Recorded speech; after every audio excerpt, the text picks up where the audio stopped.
All right. Good afternoon, everybody. Appreciate you being here. Wrapping up a really intense day of practice. I know that sounds redundant, but I hope it always is. Very physical day where we got a lot of situational work in. The predominant focus was on short yardage, 2 minute. We mix those two up in there. Also included some mixed down stuff, certainly a pressure period, some team run play action, and then threw into some third and long situations, made it difficult for the offense as well. But all in all, just a very competitive day. That's what stood out the most about practice is the amount of competition going on and the levels of competition being exhibited by the players. It just creates for a tremendous atmosphere. And I told the players I was really proud of them for that, but we certainly have to be a lot more detailed with technique and fundamentals, execution, ball security, knocking the ball out, forcing turnovers. A lot of stuff to work on, but certainly a lot of progress. Questions? James Carpia, the Oregonian. Mario, just what's the plan for Saturday's scrimmage in terms of rotation with the quarterbacks and how much live tackling will there be, including of the quarterbacks? Sure. Well, practice format, we will start off in the entire, I would say the first half of practice is going to look like our regular practices where we will have our indie periods. We'll work technique and fundamentals. We'll work our group periods where we'll work some perimeter blocking, some one-on-ones, some 5-on-4 pass rush, some 2-on-2, probably some block destruction or half line 7-on-7 run, just working the run game in either pod, split lines, or working just block destruction, where it's 1-on-1, 2-on-1, that type of a format. We'll certainly have a teach period in there to prepare for our situations. We'll do a team pass period. Not sure what part of the field yet. We're going to discuss that here in a staff meeting in a little bit, and then we will go to live ball. So you could just cut the day in half where the first half will be heavy technique, fundamentals, and situations. The second half will be live ball. Okay, we'll play live football, live tackling, and then from there we'll finish off with a 2-minute drill. 2-minute will be our thud format where it's physical, it's live. But when I say live, staying up, nobody on the ground, preventing injuries. That being said, quarterback rotation, Anthony will go with the ones for the duration of the scrimmage. With the twos will rotate every single one of those quarterbacks. There's a lot of competition there. It's the best way to put it. We'll let it play out and see what kind of separation is created and make moves from there after the scrimmage. AJ Jacobson, Rivals. Coach, 6 or so practices in to this spring camp. Has anyone caught your eye with their improvement versus last season? There's a fair amount. I love the question, and I don't love the question because you can miss a slew of guys in there. If I could answer it by position or there's a certain position, I'd love to tell you. One thing that jumps out, these guys on the edge. I mean, both Braden Swinson, Jake Shipley, Trevin. I mean, these guys have really popped. They've popped. They have shown a level of power, setting edges, rushing the passer that have been really, really impressive in my opinion. Adrian Jackson has really shown a tremendous amount of improvement, and the big part being that he's healthy, but that he's really focused. He's really focused on taking that next step as a player. He's had his bumps along the way, but it's the time now to do it. So those guys really jump out, but certainly especially today in practice, we're doing our team run drill, our 7-on-7 run, where it's really physically demanding. Tackles and tight ends are launching, some really good double team blocks on some of those edge players and working their way to safeties and linebackers. He did a real nice job setting an edge, something that we're hoping to see. So hats off to him. But a bunch of those guys they're certainly showing out well. Dylan Rubenking, Ducks Digest. Coach, obviously you're a big guy with the battle of the trenches. The offensive line, Mace Funa called dominant. Isaac Slade Matautia said that it's going to prove a lot of people wrong. You just said the edges, they've been playing really well. The defense obviously is a new system. What do you expect to see from the battle of the trenches on Saturday, and what have you already seen? Well, for us, a really big point of emphasis is stopping the run. We last year, we're aware of it. We dropped almost 50, 60 spots against the run game. And that's not us. That's not our brand of football. And we take a lot of pride in that. And there is no one to blame. And there is no group to blame. That's us as a team. That's us as an organization to improve upon. and we've been committed to that. So what I think you're going to see more grit. You're going to see better technique and pad level, better coaching, better use of our hands, better alignments, which I think it all starts with giving your players the best chance possible to be successful. And it starts with lining up to, loaded formations, loaded sets, bunch formations, formations into the boundary, unbalanced, all that stuff.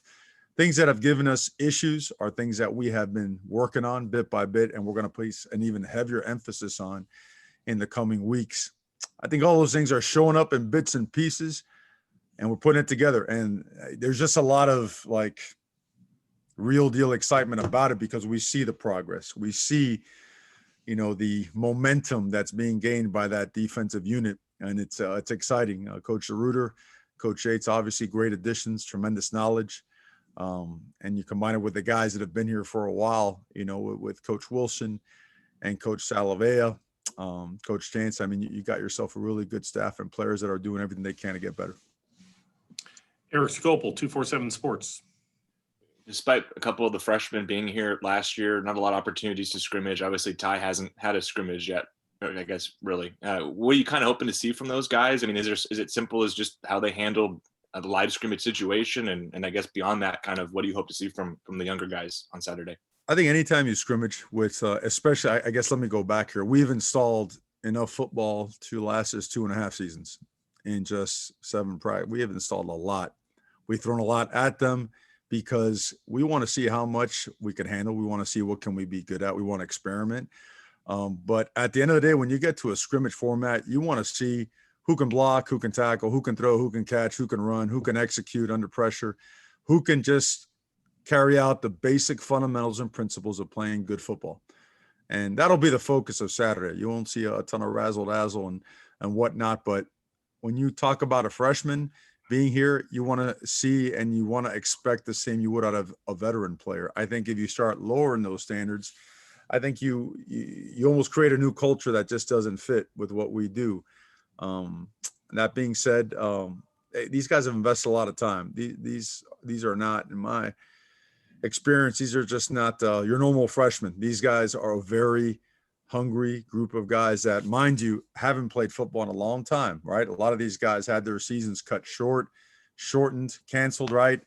So you're looking at a bunch of guys that have poured themselves into a culture, a bunch of older guys that have brought them in and have groomed them and taken them under their wing, and they're successfully competing. They do not look out of place at all.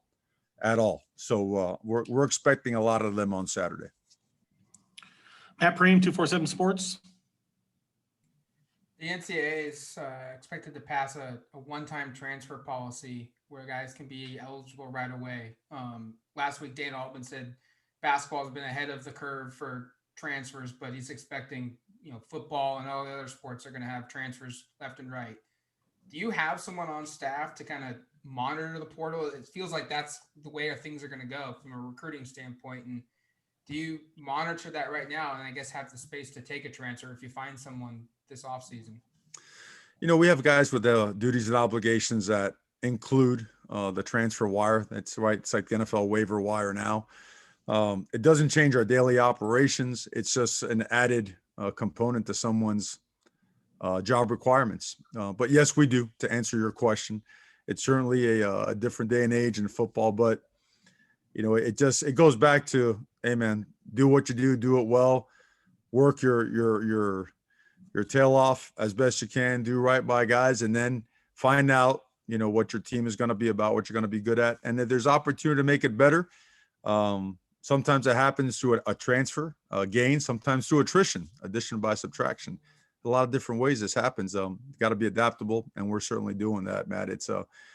And you also have limited numbers and spaces, but rules that could push one ahead or have to count back. So that'd probably be for another press conference, man. I'm sure those are some questions that all of us want to talk about. It's just it's a pretty complicated formula.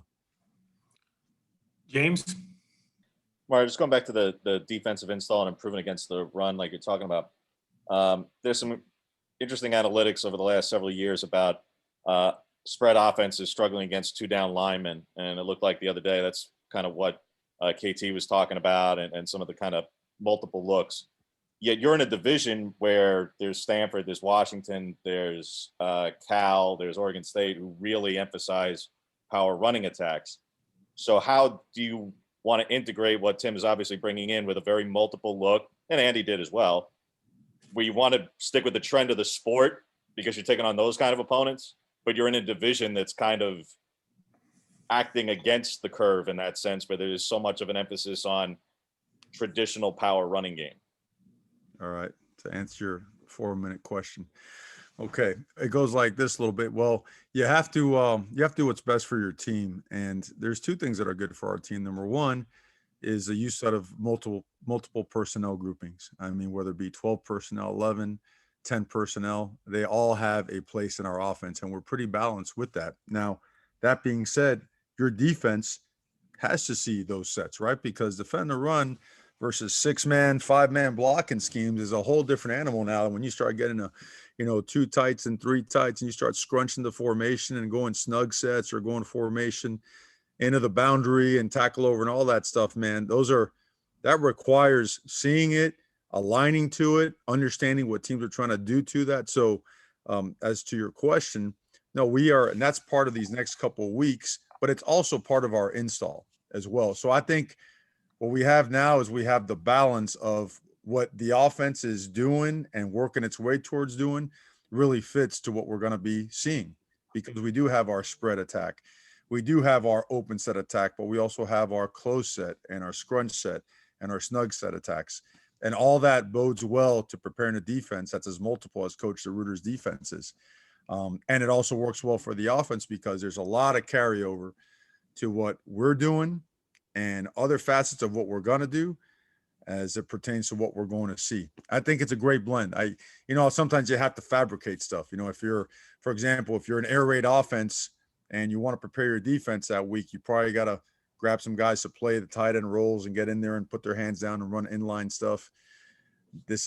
We already do a lot of that stuff. So I think all in all, it's a really good combination. And I think practice is, it's just facilitated that much better. Max Torres, Ducks Digest. Mario, we were just talking about the transfer rule. Another big thing expected this week is the NCAA dead period. You guys are one of many schools that have, kind of gotten ahead and scheduled some officials. I know you can't get into any specifics, but what's it been like to manage that during all of this, that uncertainty? And what do you think, recruiting might look like in Eugene this summer? I hope coaches aren't planning vacation. It's been a long wait, but that being said, I want to really, make note of the fact that our coaches and this organization has worked unbelievably hard to put together the best class in our history, because you think, well, there aren't any official visits. It's probably less time invested. It's really not. There's always stuff to do, stuff to organize, players and prospects to recruit. So that hasn't stopped. But what happens now, if it goes like we think it's going to go for the entire country, June is going to be a very busy month. It's going to be full throttle. I guess that's the best way I could describe it, because you're going to have visitors on campus. It sounds like, well, let me not get ahead of myself as it relates to camps and everything else. I know there's some stuff there. I just want to be really good about it. I just think the entire month every day presents an opportunity, whether it's on your campus or potentially at another place, another site. So I don't see there being much time to do anything else in the month of June except get your team prepared here, as well as recruit, host, everything that goes with that. We have time for 2 more. AJ Jacobs and Rivals. Coach, my network today named Justin Flo as one of the top prospect players to potentially break out this coming year. What are the chances they might be right? Extremely high. Guy's a really good football player, and had a tough go early on to get nicked up, but we've taken really good care of him, and he's really approached his circumstances like a grown man. So proud of him in that aspect. He's had a chance to work on getting some really good work done academically, which is always going to be at the forefront. And he's got some great older guys that have taken him under their wing and have taught him so much. He's learned so much. So expecting big things out of Justin Flo. Last question, Eric Scopel, 247 Sports. Coach, we just spoke to some defensive player, and all three of them talked about the offensive line and how they've improved and how they're dominant. I wondered if you could kind of talk about why they might be saying those things, and obviously your perspective, pretty good mind with the offensive line, what you've seen there, and if you agree with some of that sentiment. I think it's a lot of things. I think it's, the one position where five guys got to work as one. If they don't, it doesn't matter how talented one guy is. So there's been some continuity. There's also the whole iron sharpens iron mantra around here. I mean, they're going against some really good players on defense, and they're seeing a lot of different things, but there's maybe nothing as valuable as experience and time. Coach Mirabal is, you know how I feel about him, but it's factual. The guy's the best in the industry at what he does. I'm his GA, so, I do whatever I can to help him out on the side, but he is the guy that really, drives that thing. And guys like Alex Forsythe, Ryan Walk, TJ Bass, George Moore, can't say enough great things about him. Stephen Jones, Salah's still nursing that thing, but he's going to be okay soon. Dawson Jaramillo, I mean, these guys they've taken a hold of this thing, and they are just grinding and pushing forward, and they're allowing themselves to be challenged both by the defense and by the coaching staff, and they love it, man. It's a hell of a culture. I mean, it's one of a kind. And I think we know that we're really committed to everything regarding the student athlete. There is like a tremendous amount of commitment to the line of scrimmage and developing those guys. And it's our time to take that next step. Thanks, Coach. Appreciate your time. All right, guys. Appreciate you.